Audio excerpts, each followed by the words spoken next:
to everybody else. Meanwhile, Rudy Giuliani has fired back at your criticism that he talks too much about New York City. Let's take a look at that. Well, Fred has no record to talk about, so I have a good record to talk about. And if he had no record at all, you'd want to attack somebody else's record, which is what I think some of my opponents are doing. Giuliani says you attack people with a record because you don't have one. I think Rudy was kind of squealing before he got stuck there.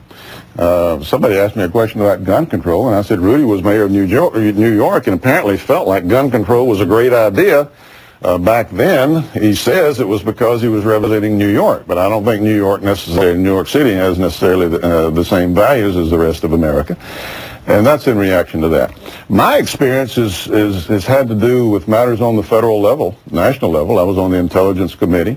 I chaired a committee dealing with nuclear proliferation. I was a Republican floor leader for the Homeland Security bill. I stopped an export legislation bill that I thought was too generous to China with regard to dangerous dual-use items. You know, I could go on and on and on. I've dealt with those issues for almost a decade, both in and out of government. And of course, Rudy has not, 5 minutes of experience with regard to things of those natures. So, we all have our assets. We all have things that we can brag on. But when you say experience, the question is experience doing what?